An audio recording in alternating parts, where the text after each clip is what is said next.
Ohayo Sekai Good Morning World. Halo coy, balik lagi sama Animin di sini. Dan kali ini gua akan lanjutin manga Dr. Stone chapter 171. Nah, pada panel akhir chapter sebelumnya, yaitu chapter 170, kita udah lihat kalau akhirnya Senku dan Seno, dua ilmuwan hebat terakhir di muka bumi, mulai saling berbagi informasi yang mereka miliki satu sama lain tentang Medusa dan tentang Wyman, sesuatu yang ada di bulan yang ada hubungannya dengan pembatuan yang terjadi di bumi ribuan tahun yang lalu, sambil berlayar menuju ke tempat di mana asal sinar pembatuan berada, yaitu Amerika Selatan. Lalu bagaimana cara Senku bisa mengetahui bahwa asal sinar pembatuan yang terjadi ribuan tahun yang lalu tersebut berasal dari Amerika Selatan? Kita putar intronya dulu coy. Aku suka susunya hingga tetes terakhir. Aku suka coklatnya hingga tetes terakhir. Susu bendera coklat nikmat hingga tetes terakhir. Susu bendera coklat hingga tetes terakhir. Nah, pada chapter kali ini, akhirnya penyebab bagaimana Senku bisa mengetahui kalau asal sinar pembatuan yang terjadi ribuan tahun lalu di bumi tersebut berasal dari Amerika Selatan adalah berkat rekaman suara yang ditinggalkan oleh Ishigami Byakuya, yang pada saat pembatuan terjadi di bumi ribuan tahun yang lalu, Byakuya beserta dengan 5 rekan astronotnya sedang berada di luar angkasa dan secara langsung melihat bagaimana sinar yang berasal dari Amerika Selatan tersebut mengubah semua umat manusia di bumi menjadi batu. Dan karena Byakuya dan kelima rekan astronotnya saat itu sedang berada di luar angkasa, mereka berenam pun terhindar dari sinar pembatuan tersebut dan menjadi orang terakhir yang hidup di bumi. Lalu membuat keturunan untuk secara terus-menerus dan lintas generasi bisa menyampaikan pesan yang ingin Byakuya sampaikan kepada orang-orang yang ia percayai akan bangkit jauh di masa depan. Selain itu, Byakuya juga berharap dengan keturunan dari manusia terakhir yang mungkin agak sedikit primitif tersebut bisa membantu orang-orang yang nantinya akan bangkit jauh di masa depan dan bersama-sama dapat kembali membangun peradaban di bumi dan mengetahui asal dan penyebab dari pembatuan yang terjadi di bumi ribuan tahun yang lalu. Nah, dalam rekaman suara yang ditinggalkan oleh Byakuya tersebut, Byakuya mengatakan kalau mereka berenam para astronot yang saat terjadi pembatuan di bumi ribuan tahun yang lalu melihat secara langsung bahwa sinar pembatuan berasal dari suatu tempat di Amerika Selatan. Dan setelah mendengar isi rekaman dari Byakuya tersebut, Senku dan Seno pun terlihat sangat bersemangat untuk meneliti dan mencari tahu kebenaran tentang pembatuan yang terjadi ribuan tahun yang lalu tersebut dengan menyatukan pikiran mereka dan saling bekerja sama.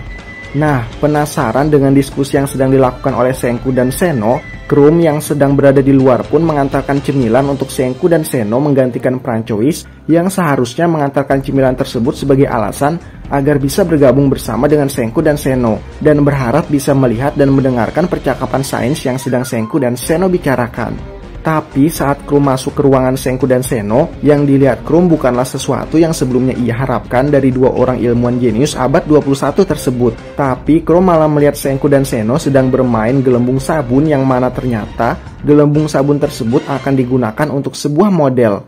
Selain itu, pada chapter kali ini, kita juga dikasih tahu resep dan bagaimana cara untuk membuat gelembung sabun yang super besar tersebut. Dan kalau kalian penasaran dan ingin mencobanya, bisa lihat dan ikuti langkah-langkahnya. Nah, setelah berhasil membuat gelembung sabun super besar dengan resep yang tadi, Seno pun mulai meniup gelembung tersebut pada sebuah globe dunia dari titik Amerika Selatan. Dan dari hasil percobaan tersebut, mereka pun mendapatkan sebuah hasil yang cukup membingungkan. Kenapa? Karena pada saat Seno meniup gelembung dari titik Amerika Selatan pada globe dunia, hingga akhirnya menutupi seluruh globe dunia tersebut, mengikuti bagaimana cara kerja Medusa, yaitu saat Medusa diaktifkan dan diberi perintah 1 meter 1 detik, maka Medusa akan mengeluarkan sinar dengan radius 1 meter selama 1 detik. Nah, saat melakukan percobaan yang mengikuti cara kerja Medusa tersebut, maka jika ribuan tahun yang lalu Medusa diaktifkan di Amerika Selatan dengan perintah pembatuan seluruh bumi, maka secara logika, karena Jepang berada di sisi lain dari Amerika, maka seharusnya Senku dan semua orang di Jepang akan melihat kalau sinar tersebut datang dari bawah tanah. Karena letak geografi dari Jepang dan Amerika yang saling berada di sisi lain dunia. Tapi menurut Senku, saat sebelum ia menjadi batu ribuan tahun yang lalu, Senku dengan yakin berkata kalau sinar pembatuan tersebut datang dari cakrawala dan bukan dari bawah tanah seperti penelitian yang sedang mereka lakukan pada saat ini. Hingga akhirnya muncul pemikiran baru dari Krum bagaimana kalau ternyata sinar pembatuan tersebut bergerak lebih lambat saat melewati bumi, sehingga sinar pembatuan yang melewati cakrawala akan bergerak lebih cepat dibandingkan cahaya yang bergerak menembus bumi, sehingga sinar pembatuan yang akhirnya membuat Senku menjadi batu ribuan tahun yang lalu tersebut terlihat berasal dari cakrawala. Namun seperti yang dikatakan Seno, hal yang dikatakan Krum sangatlah menarik, tapi hal tersebut haruslah objektivitas dan replikabilitas, di mana seorang ilmuwan profesional harus berusaha untuk menunjukkan bahwa suatu fenomena dapat terjadi. Nah, setelah itu Senku dan Seno pun kembali memulai diskusi dan saling berbagi informasi tentang kapan waktu mereka menjadi batu. Dan menurut informasi, Senku menjadi batu pada jam 12.40 menit 20 detik di Tokyo. Sedangkan Seno menjadi batu pada jam 20.20 menit di Taman Nasional Pinnacle. Nah, karena perbedaan waktu yang terjadi antara tempat Senku dan Seno pada saat itu ada 13 jam, itu artinya setelah Seno berubah menjadi batu, maka 15 menit dan 20 detik kemudian, sinar pembatuan tersebut sampai di Tokyo dan mengubah Senku menjadi batu yang artinya hanya butuh waktu kurang dari 1 jam untuk bisa mencapai seluruh bumi, yang membuat cara kerja sinar pembatuan semakin tidak masuk akal. Kenapa? Karena menurut Senku jika hanya dalam kurang dari 1 jam sinar pembatuan sudah berhasil menyelimuti bumi, itu artinya ada kemungkinan kalau stasiun luar angkasa Byakuya yang saat itu sedang berada di luar angkasa juga akan terkena sinar pembatuan. Jika konsep kerja sinar pembatuan yang diaktifkan di Amerika Selatan dengan perintah pembatuan dengan radius sebesar diameter bumi digunakan. Karena menurut Senku stasiun luar angkasa Byakuya bergerak secara konstan mengelilingi bumi. Dan dalam waktu itu, yaitu kurang dari 1 jam, Senku berkata kalau stasiun luar angkasa bisa menyelesaikan setengah revolusi dan besar kemungkinan stasiun luar angkasa Byakuya akan menabrak sinar pembatuan tersebut. Hingga akhirnya muncul teori baru dari Seno yang mengatakan kalau ada kemungkinan gelombang cahaya tersebut melaju melewati permukaan bumi dan karena suatu hal, sinar tersebut tidak bisa melebar keluar angkasa dan malah tertarik oleh gravitasi bumi. Dan membuat sinar pembatuan tersebut malah bergerak menjelajahi permukaan bumi. Lalu dari teori-teori tersebut, Senku dan Seno pun mulai melakukan kalkulasi tentang kecepatan sinar pembatuan hingga akhirnya mendapatkan kesimpulan tentang jarak lokasi asal sinar pembatuan tersebut, yaitu 8.181 km lebih jauh dari tempat Seno menjadi batu, yaitu Taman Nasional Pinnacle, daripada jarak Senku menjadi batu, yaitu Tokyo.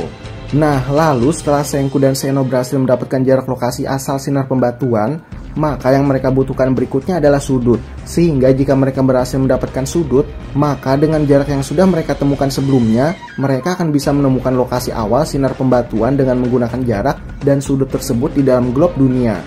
Dan untuk mendapatkan sudut tersebut, Senku dan Seno pun menggunakan ingatan terakhir mereka sebelum menjadi batu ribuan tahun yang lalu, dengan mengingat asal pergerakan sinar pembatuan tersebut hingga mencapai mereka. Yang mana seperti kata Seno, ini bukanlah masalah yang dapat diselesaikan sendiri-sendiri. Karena dengan kerjasama Senku dan Seno yang saling berbagi informasi tentang kejadian yang terjadi pada mereka di tempat mereka masing-masing yang berada di sisi lain belahan dunia lah, yang akhirnya membuat mereka berhasil menemukan titik dari asal sinar pembatuan yang terjadi ribuan tahun yang lalu di kawasan Amerika Selatan yang saat ini sedang berlayar menuju titik itu untuk mengetahui apa yang ada di sana. Lalu lokasi manakah dari Amerika Selatan yang sedang mereka tuju dari hasil kalkulasi dua ilmuwan jenius tersebut? Kita lanjut ke chapter berikutnya aja ya coy. Nah itu dia manga Dr. Stone chapter 171. Terima kasih sudah menonton video kali ini. Jangan lupa like, komen, dan subscribe.